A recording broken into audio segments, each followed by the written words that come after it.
नमस्कार दोस्तों, आप सभी का एक बार फिर से स्वागत है मेरे चैनल धार्मिक कहानियों में। आज की मेरी इस कहानी में मैं आपके लिए गणेश चतुर्थी की पावन कथा लेकर आई हूँ। एक समय धन के देवता कुबेर को अपने धन पर अभिमान हो जाता है। वह सोचते हैं, मैं तो दुनिया में सबसे अधिक धनवान हूँ, क्यों ना मैं सभी देवताओं को एक एक करके भोजन पर आमंत्रित करूँ, फिर सभी को अपने धन वैभव का प्रदर्शन करके दिखलाऊंगा। ऐसा सोचकर कुबेर सर्वप्रथम भोलेनाथ के पास गए और बोले, भोलेनाथ, मैं सभी देवताओं को भोजन पर आमंत्रित करना चाहता हूँ, परंतु सर्वप्रथम मैं चाहता हूँ कि आप मेरे महल में आकर भोजन ग्रहण करें। भोलेनाथ ने कहा, मुझे क्षमा कीजिएगा कुबेर महाराज, आपका यह आमंत्रण स्वीकार नहीं कर पाऊंगा, परंतु मैं अपने स्थान पर अपने पुत्र गणेश को आपके साथ भेज देता हूँ। कुबेर देव सोचते हैं, चलो कोई बात नहीं, भोलेनाथ न सही, भोलेनाथ का पुत्र ही सही, ठीक है प्रभु,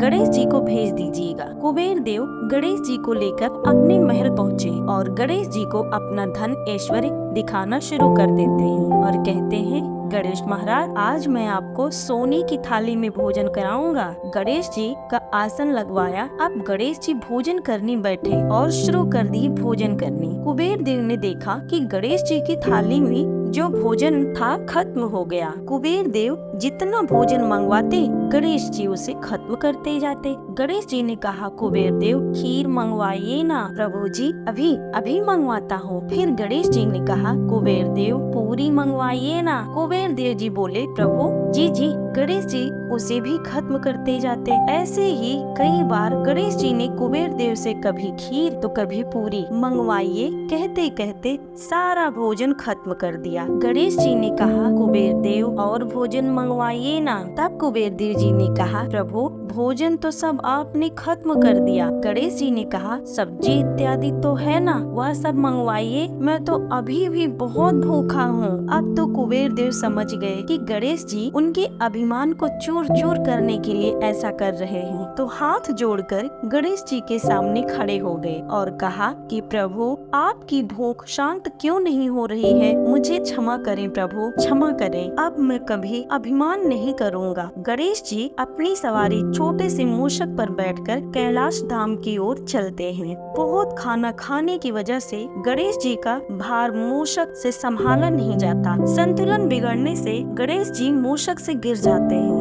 गणेश जी ने कहा, मूषक राज, ये क्या किया तुमने? देखा, मेरे सारे वस्त्र गंदे हो गए। तभी अचानक गणेश जी को किसी के हंसने की आवाज आती है। इधर उधर देखा पर उन्हें कोई नहीं दिखा। तभी उनकी नजर आसमान में चमकते चंद्रमा पर पड़ी, जो हंस रहे होते हैं। चंद्रमा को बहुत घमंड है अपनी सुंदरता पर। चंद्रदेव, मैं तुम्हें श्राप देता हूँ कि तुम्हारी चमक कम हो जाएगी। तब चंद्रमा को अपनी भूल का एहसास हो जाता है। वह गणेश जी से माफी मांगते हैं और अपने श्राप को वापस ले लीजिए गणेश जी से प्रार्थना करते हैं। तब गणेश जी का गुस्सा शांत होता है। मैंने जो आपको श्राप दिया है वह पूर्ण रूप से समाप्त तो नहीं हो पाएगा, परंतु चंद्रदेव, माह में केवल एक दिन ही आपके परिश्रम का पूर्ण असर होगा। तब से अमावस के दिन चंद्रमा दिखाई नहीं देता। साथ ही गणेश जी ने उन्हें यह वरदान दिया कि मेरी हर चतुर्थी पर मेरे साथ आपकी पूजा होगी और आपको पूजा के बाद अर्घ देने पर व्रत पूर्ण होगा, परंतु मेरा अपमान करने के कारण आज के दिन आपको देखने वाला पाप का भागी बनेगा चंद्रदेव। तभी से गणेश चतुर्थी के दिन चंद्रमा के दर्शन करने वालों को दोष लगता है। जय श्री गणेश जी महाराज की। दोस्तों, अगर आपको ये कहानी पसंद आई हो तो प्लीज लाइक, शेयर, सब्सक्राइब करें और कमेंट में लिखें जय गजानन महाराज की। धन्यवाद दोस्तों।